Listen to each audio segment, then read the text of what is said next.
الرحمن الرحیم۔ اصول حدیث کا آج اعتبار، متابع، شاہد اور متابعت کے بارے میں ذکر کرنا چاہوں گا۔ اعتبار کیا چیز ہے کہ منفرد راوی کی حدیث کے طرق اور اس کی سندوں کی تحقیق و تفتیش اور تلاش، تاکہ معلوم ہو کہ اس روایت میں کوئی بھی شریک ہے یا نہیں۔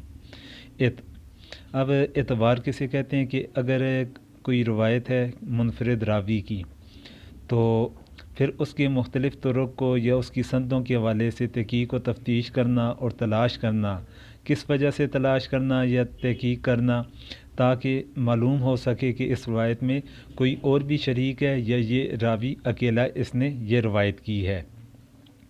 تو اس چیز کی تحقیق و تفتیش کرنے کا نام اعتبار ہے۔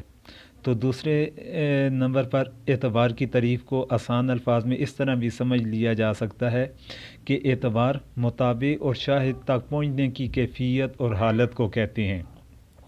یعنی اس کے بعد متابع اور شاہد کی تعریف آئے گی، تو متابع اور شاہد تک پہنچنے کی جو کیفیت یا حالت ہے اس کا نام اعتبار بن جاتا ہے۔ اب متابع، اسے تابع بھی کہا جاتا ہے، تو یہ کیا چیز ہے؟ غریب اور منفرد حدیث کے راوی لفظ اور معنی میں یا صرف معنی میں دوسرے راوی کی موافقت اور مشارکت کریں۔ جب صحابی ایک ہو تو اس کو متابع یا تابع کہا جاتا ہے۔ شاہد کیا ہے؟ شاہد غریب اور منفرد حدیث کے راوی لفظ اور معنی میں یا صرف معنی میں دوسرے راوی کی موافقت اور مشارکت کریں۔ جب صحابی مختلف ہوں تو اس کو شاہد کہتے ہیں۔ اگر صحابی ایک ہوگا تو ایسی صورت کے اندر وہ تابع بن جائے گا یا متابع بن جائے گا، اور اگر صحابی مختلف ہوں تو اس صورت کے اندر وہ شاہد بن جائے گا۔ اس کے بعد ہے متابعت۔ متابعت کیا چیز ہے؟ کہ روایتی حدیث میں کوئی اور اس کی راوی کی مشارکت و موافقت کرے، یعنی روایتی حدیث کے اندر کوئی اور اس کی راوی کی مشارکت یا موافقت کرے گا، اس کو متابعت کہا جائے گا۔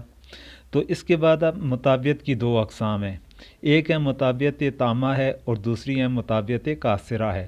متابعت تامہ کسے کہیں گے؟ جب راوی کی مشارکت و موافقت آغاز سند سے ہو تو اس صورت کے اندر وہ تامہ بن جائے گی، اور قاصرہ کہ جب راوی کی مشارکت و موافقت درمیان سند سے حاصل ہو تو ایسی صورت کے اندر وہ متابعت قاصرہ ہوگی۔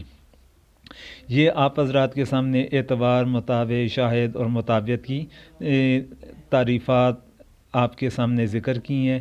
امید ہے کہ اسے اچھے انداز کے ساتھ سمجھ گئے ہوں گے۔ دعاؤں کی درخواست ہے۔